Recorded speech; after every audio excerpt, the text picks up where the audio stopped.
Studio with me, Mike Beazley, who is the county administrator, works for the county commissioners, and to some extent for you also. Mike, thanks for coming in this morning. Appreciate it. Good morning. It's good to see you, Fred. I hope life is treating you well.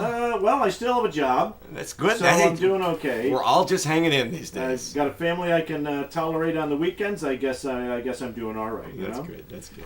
We're going to talk a little bit about this proposal from the commissioners about charging the townships for police service. Just meant, Fred, I thought we were here to talk about Michael Jackson this No. morning. All right. We did that the last half hour. You missed that whole All right, conversation. So, in fact, we're going to get out of here early so we can get on the plane.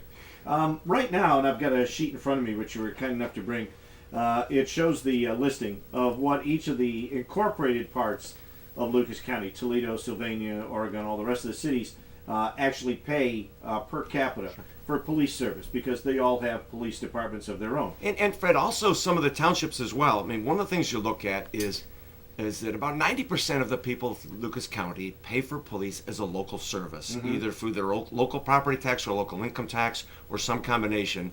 Every city and every village, and also 3 of our townships, 2 of our largest townships and 1 of our smaller townships. So you look at Sylvania Township, they have their own police department, and they're paying the average of about $270 per capita to have a police department. Waterville Township, 237. Washington Township has their own police department as well. So historically, and somehow it's evolved, that the sheriff has provided a police department for about 10% of Lucas County's population. Do we know why it evolved like that historically? I mean, how long we've had a sheriff for what? All the way back to probably the 1800s. To the beginning of time, right? Fred, yeah. And ever since there was a county. Why did it evolve like that, that the sheriff just automatically covered the entire county without receiving any funds from the townships? I think inertia is the best answer. And it evolved from a time when townships in Lucas County and really throughout Ohio were really kind of very low population, low density, not a lot of commercial and industrial activity, primarily agricultural. And our world has evolved. Our townships now are some of our most thriving and successful communities that people want to live in and are growing, and they have substantial population density as well. So are we going after the townships because they're being successful and there's money there? Not at all. Let's start, I guess, from the beginning on this. This is really a budget challenge. As Lucas County's businesses and families have had to cut back in the recession, your industry is taking hits, government is getting smaller, and it's something that our Board of County Commissioners is strongly committed to. So as you look at what the commissioners have done, we first looked at non-essential services, things that aren't mandated by law. What can we cut? So this is really kind of a last step. So look at the steps the commissioners have taken this year. We've taken steps to really eliminate the rec center as a line item in the county budget. We used to spend about $1 million a year there. We said, let's partner with nonprofits. Let's keep it open and available. We think someone else can do it better than we can. Somebody actually uses the stadium on a regular basis right now, right? The stadium, the rec halls, the ball fields. We think that we will get better and less expensive access for the public in something that's really not part of government's core competence. So that the commissioners really focused on saving $1 million a year for the taxpayers and keeping that asset open. All right, let's we'll get into the cost for the townships because right now there is no cost, and how they do this in other townships and other counties across the state in just a second. Michael Beazley, the county administrator, is in the studio with me. We're talking about the commissioners' plan to charge the townships for service by the sheriff. Is it the sheriff's idea or is it the commissioner's idea to come up with this? Well, ultimately, this came out of the budget challenge the community faces, and the commissioners are in the process of making the government smaller, looking at non-state mandated services in discussions with the sheriff, and that's the largest single line item for the county. We spend about $37 million a year operating the sheriff's department. So he's on board with this, though, Sheriff? Sheriff is on board with it. All set with this. And the challenge with the sheriff, we said, Sheriff, we need to cut budget for all departments in all areas.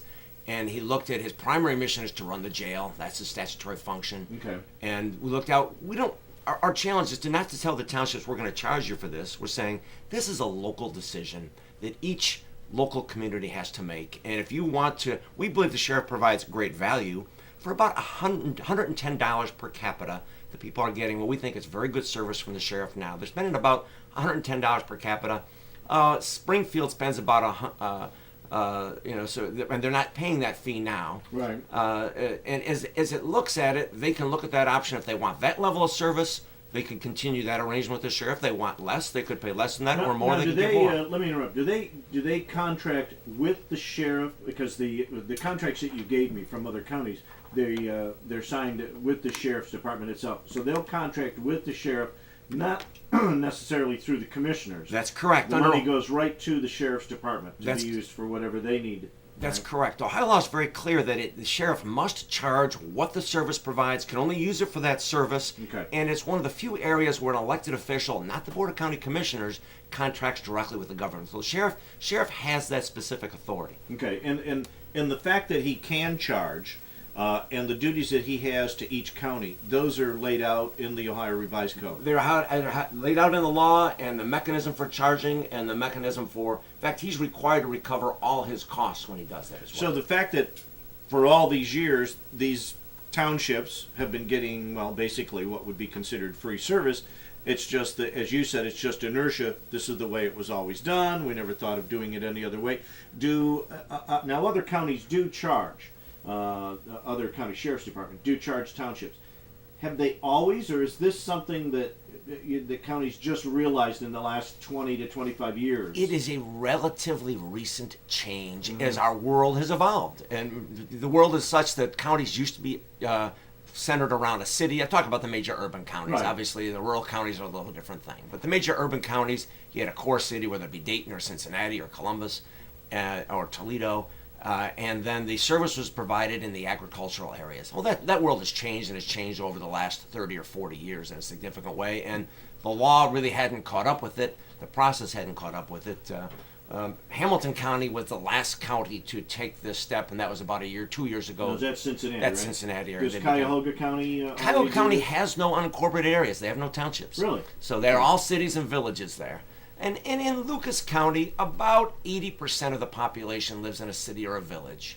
Whether it be anything from Ottawa Hills to Waterville to Toledo. Now, the money that they pay right now, the townships pay to the county in taxes and whatever other services they pay for, none of that goes to the sheriff's department at this point? Because that's the biggest question I think that a lot of them are going to have. That is a good and legitimate question. The way it works right now is that we operate a $5.1 million police department at the county. The sheriff does, Right. for just those townships. He provides none of that service outside of that area. So we get no sheriff services in the city of Toledo. That's correct. The only sheriff's service, in terms of being the police department, goes to those special, some SWAT teams that's provided all across the county, and that's not counted in this cost. Right. All right?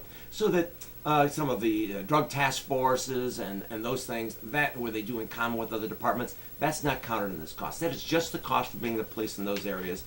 You could look at it this way. You could, by looking at it another way, say that every resident of Lucas County pays about $11.50 worth of taxes to operate that $5.1 million police department, but the service is only provided to the 40,000 people, the 42,000 people who live in those townships that have chosen not to do it. So I'll be getting a break then, right? Because right now I'm paying for the sheriff to cover all those areas, but when they start paying for themselves, you guys will give me some of my money back. That would be a great theory. The reality is, That's not Fred, gonna happen, is is we it, are. Mike? What has happened is that we're not going to spend the money on something else. That is money we're not going to spend. Our revenue is falling, and this is the greatest challenge. Let's face it. Yeah. Look at our businesses. Look at the challenges we're facing. Our revenue is falling in 3 significant areas. People aren't buying things. They're not buying cars. They're not buying homes. That's just the way it is. Our revenue is falling in a significant way, so that even though in 2008 we spent less money than our 2007 budget, and in 2009 our budget is smaller than 2008, 2010 our budget is going to be millions smaller, more than $5 million smaller than it is in 2009. That's just the way it is. All right.